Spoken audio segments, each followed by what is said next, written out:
This is Harry. He is 24 years old and works as an accountant.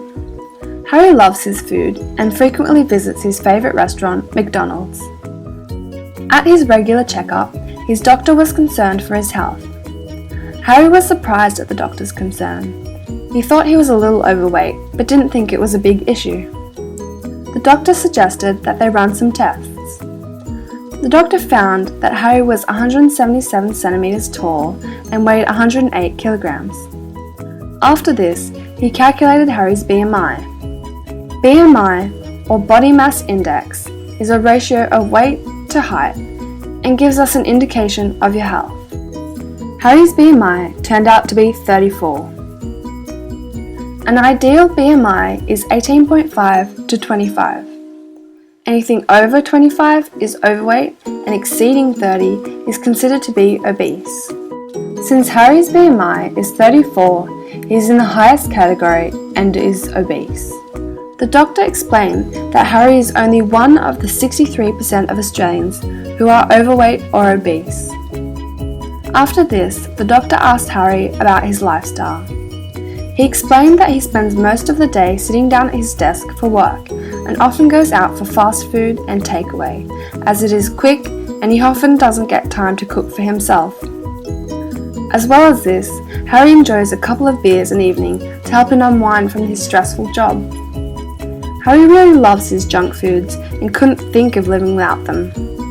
When you eat foods with high sugar, salt, or fat content, the brain releases bliss chemicals, for example, dopamine, that make you feel good. Your brain then begins to associate this bliss feeling with eating. Obese people have a reduced number of dopamine receptors, so the reward response to food is dampened, and they overeat to compensate. This is why these types of food have addictive qualities. Harry's sedentary lifestyle and unhealthy diet pose a lot of risks to his health. Some health risks associated with being obese are type 2 diabetes from higher insulin levels, cardiovascular disease, commonly high blood pressure and high cholesterol, osteoarthritis, stroke, depression, kidney problems, and an increased cancer risk. After gaining this new knowledge, Harry was worried about his state of health. This caused him to seek help from a nutrition expert to help him change his lifestyle.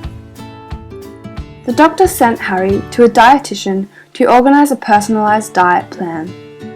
The dietitian suggested Harry stick to approximately 1,500 to 2,000 calories per day in order to reduce his weight. Here is an example of Harry's new diet. It is important to include portion sizes, so Harry does not overeat and he learns to understand a healthy amount of food. He now eats a wide variety of healthier foods for breakfast, lunch, and dinner. To save time in his busy schedule, his lunch is often leftover dinner from the night before.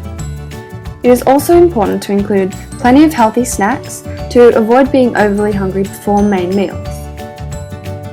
Harry took on board all of the advice and started implementing a diet and exercise regime. For excessively obese people starting to lose weight, moderate intensity exercise is recommended. Activities like swimming, tennis, and brisk walking are good to introduce for periods of 60 minutes a day, 5 days a week. Exercise may be broken up into shorter allotments throughout the day in order to ease into it. A good tool is a pedometer. Setting achievable goals can motivate patients to get moving.